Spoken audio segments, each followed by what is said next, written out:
blacks were the first b-boys. And the first crew that was solidified that essence and b-boy motion was Zulu Kings. First crew to ever exist. Period. And it was simple. They were the first established b-boy crew ever. Because before that, you didn't have b-boy crews. You had a lot of street gangs.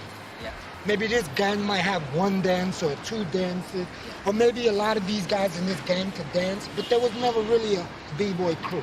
Zulu Kings have given birth to some of the best b-boys on the planet. These are people who created moves, head spins, chair freezes, the original footwork shuffle. In Zulu Kings, we have a saying, we battle for... You looked up to? Yes. In fact, Africa Bambaataa, you know, the Zulu Nations, they fascinated me because when, be mindful, they was around before TVB. And when I used to go to the Zulu jams, it was just Zulu Nation and the big organizations of people doing their thing. Meaning they used to dance the freak, you know, in the 73. This is a time when the DJing still was being added to. The cuts, the mixes, the elbow, you know, everything came into play when Africa Bambaataa and DJ Kool Herc gave birth to this culture. And we became the supporters of the foundation when we used to go to the jams and start rocking. And yes, one of the primary reasons why I came out with TBB was because of Africa Bambaataa. It fascinated me to see so many people, and it fascinated me to hear that they had a founding father named Africa Bambaataa. Came out and turned the black space into the Zulu Nation. He was tired of the bullshit. He was, excuse my word, he was tired of the negative. So he turned the Zulu Nation for a cause, for the community, for the people.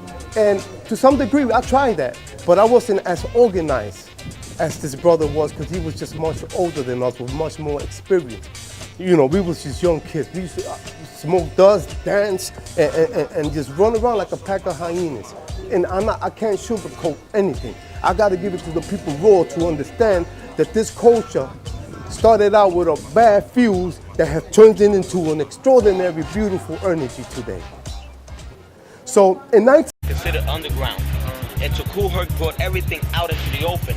And that was like, say, 74, 75. All the underground stuff, all the in-house, all the hallway dances, and all the house party dances were brought out to the street. And the more they took it to the street, the more nationalities got involved in it. You know, it was no longer an Afro-American thing.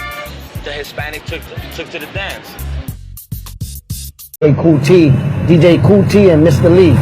I gotta give them credit, because back then they was the ones that used to really give the Puerto Rican shout outs, because when I was dancing, he would come out and say, check out the Puerto Rican b-boy in the house, b-boy Spider-Man, and I would go out there and be dancing, because, you know, it was kind of rare to see, because most of the black kids were doing it, and if you was a black kid and you was doing it, you was either down with the Zulu Nation or something like that, and Zulu Kings, yeah. And as far as the b-boys, the Puerto Rican b-boys, there wasn't really too many of us out there. So when they seen one of us dance, it was a big thing. He would be like, wow, check that guy out. Oh, look at that cute Puerto Rican, he's cute. Look at it, you know, it's like looking at a little puppy dog, you know, and you're like, wow, it's a big doggy. That's how they would see us, you know, because we was new to it. And then after a while, you know, they started downplaying it, not to just the brothers, you know, but they started downplaying something that we love, you know, started saying, hey, you're chumping your hand, why you still dirtying your clothes floor, why you always on the floor, and things like that. And I think if I was, you know, if my self-esteem was real low, I probably would have never been a dancer, because I probably would have been, my feelings would have been hurt, you know.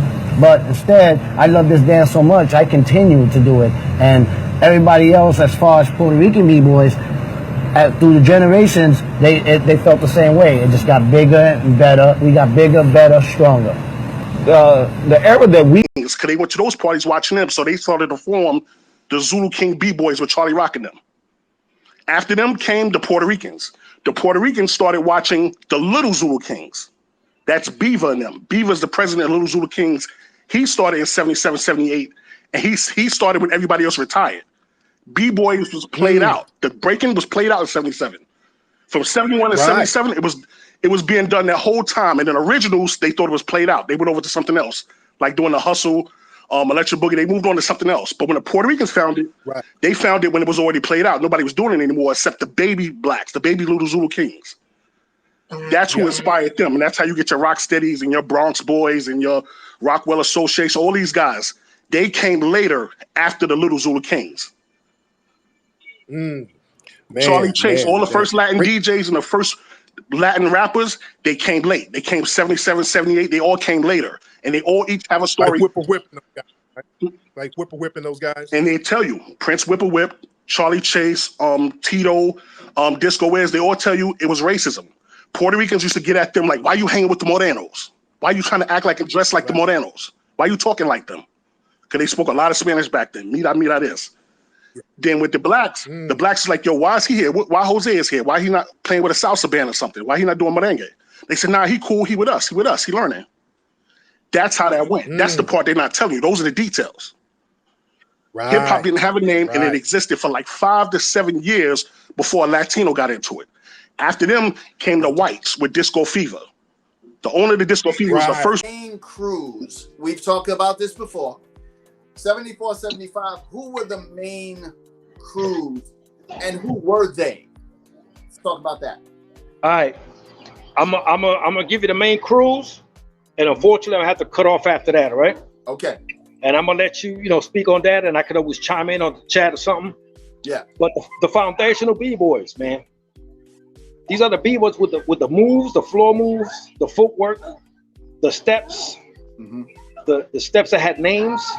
You know what I'm saying? Like the windmill, the backspin, the Zulu spin, W freeze. This comes from the Zulu Kings. You know what I'm saying? From the Zulu Kings, you get the Puerto Ricans, TBB crew, the Bronx boys. You get the Salso crew, Style Child of Rock. You get the CC crew, which is the Crazy Commandos. This is Spies crew and JoJo and them. Yeah. Easy Rock, those dudes. Easy Mike, I'm sorry. You have the Rockwell Association from 182nd Street, the Willie Will, them cats. Who am I missing there? You know what I'm saying?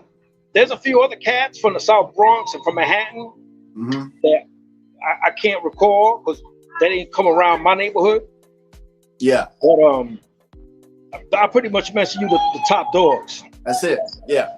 You know what I'm saying? So all the moves you see 40-something years later come from these dudes. Yeah. Again, I'm gonna go back to Ness's video. If you watch